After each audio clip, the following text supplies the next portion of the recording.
2022, I started looking for a prom dress. Normally, this process is tons of fun for girls my age. All the colors and sparkles, trying on as many different dresses in the store as you can, and the very idea of getting dolled up for your high school prom is any teenage girl's dream, except for mine. The whole process instead filled me with dread, and even looking at myself in the mirror became hard for me to do. Nothing I found in stores really appealed to me that much. That one was too tight, that one made my shoulders look weird, etc., etc. Eventually, I found what was theoretically my ideal prom dress. Cute, flowy, heck, it even had pockets. But I remember bringing it home, trying it on, and feeling like the person in the glass wasn't even me at all. I started to avoid mirrors, cameras, or anywhere I could see my reflection because all it did was remind me of the growing pit in my stomach. I could barely recognize myself, but I wasn't sure why. For the following month, this heightened confusion and dissatisfaction with myself took a heavy toll on me. This feeling was nothing new. I'd been carrying it with me ever since middle school, so why was it being called to my attention now? Whilst dealing with my low mental state, I had to maintain everything in my regular life as well. Schoolwork, relationships, and extracurriculars, just to name a few. I became exhausted on a day-to-day basis from trying to figure out how to improve myself whilst maintaining the illusion of someone who was doing perfectly fine. I couldn't really talk about how I was feeling with anyone because I didn't know how to, and there were very few people in my life who I felt would understand at the time. I was alone in my body that barely even belonged to me. It definitely didn't feel like it was me staring back in the mirror. It wasn't exactly that I didn't like what I was seeing. I mean, I wasn't happy with it, but not in the way that I thought I wasn't pretty or attractive enough. Instead, it was like there was something that didn't line up in my brain. I put on the dress, and I looked like any other teenage girl. And that was my problem. I didn't want to look so much like a girl. I didn't know this at the time, though. All I knew was that I felt wrong and that I needed to do something about it. Feeling uncomfortable in your own body is eerie, but being unable to pinpoint what exactly is setting off your alarms is even worse. The reason why the very sight of myself in the mirror made me so unhappy was more than just simple body issues. I didn't think that I needed to be skinnier or that I needed a completely flat stomach. No. What I was experiencing wasn't body dysmorphia, but gender dysphoria. Gender dysphoria is often defined as the unease or distress that your gender identity does not align with the gender you were assigned at birth.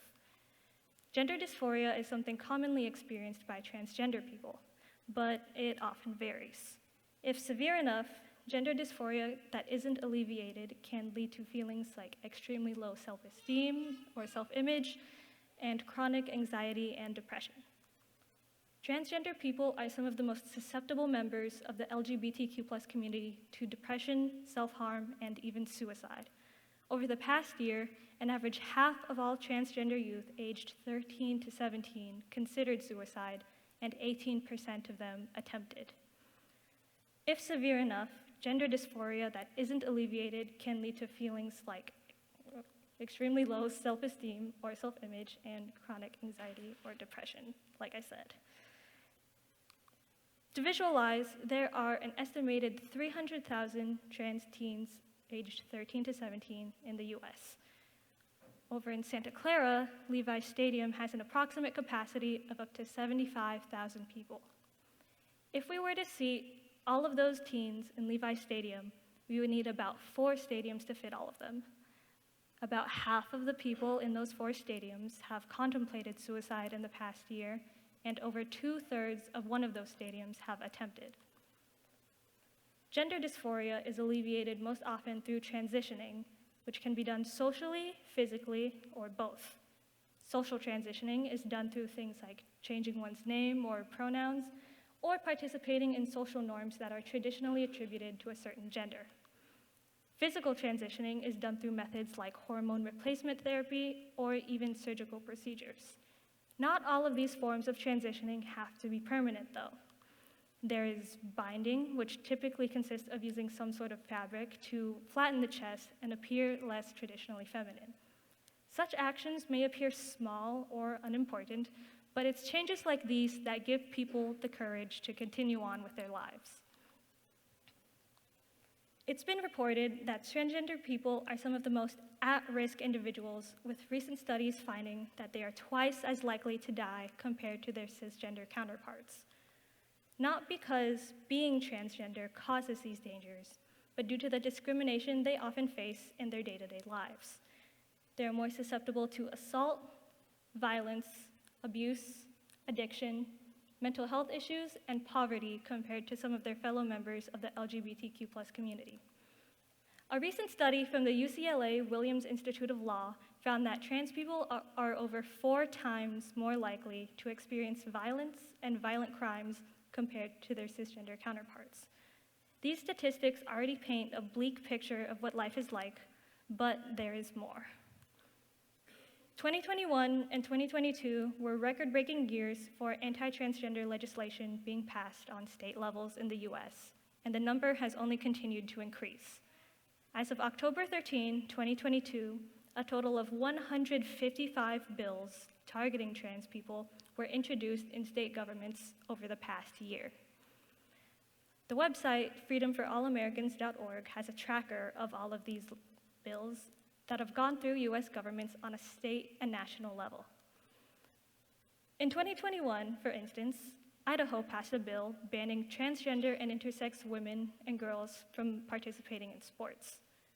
Since then, 18 other states have passed similar bills. Over in Florida, the Parental Rights and Education Law was passed in early 2022, which may be better known as the Don't Say Gay bill. This law outright banned discussion of gender and sexuality in kindergarten through 3rd grade classrooms and severely restricted instruction of similar topics which were deemed inappropriate. The last example, and potentially the most dangerous out of the 3, are the bills restricting health and gender-affirming care access to the trans community. They criminalize doctors who provide treatments such as hormone therapy, surgical procedures, and puberty blockers, and could possibly even criminalize parents who support their children seeking out these treatments. Alabama, Arizona, and Arkansas have all passed bills similar to these. The state of Oklahoma even threatened to withhold COVID relief funds for one of their largest hospital systems if the Children's Hospital did not stop providing gender-affirming care to its patients. The state has already passed other similar anti-trans bills, such as restricting transgender kids' participation in sports and school bathroom usage. As of the beginning of this year, about 24 new bills seeking to restrict access to transgender healthcare across 11 states have been introduced to their state legislatures. That is about 24 bills, and the year has just started. February isn't even over yet. All of these bills were written and introduced with the intention of oppressing trans people specifically. By restricting access to important life care or knowledge of what the concept of gender beyond biology even is, the people responsible for these laws are hoping to stomp out the lives of people simply trying to exist and be true to themselves, just like you and me. By deeming transgender people as unsafe for children and inappropriate, they are only furthering existing stigmas and stereotypes. Without the option of learning what gender is or could be, thousands of individuals across the US have already been caged into an idea of who they are supposed to be. They may never find out that no, nothing is wrong with them, that it's okay to have these feelings and want to express yourself in different ways.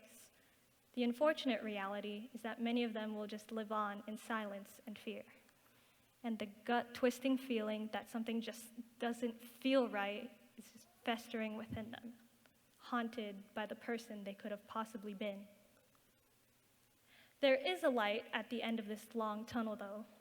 Some of the most helpful actions you can take to help the trans community is directly. For example, donating to trans organizations and contacting state representatives. Direct donations can contribute to their health and survival, whether literally in helping provide necessities like food and housing, or mentally in supporting their transition. Contacting local representatives like Congress members is often the most effective way of ensuring that your voice as a citizen is heard. However, you can start to break down gender expectations in the smallest of ways, starting with yourselves. One thing that I know everyone sitting in this room can do is begin to incorporate gender-inclusive language.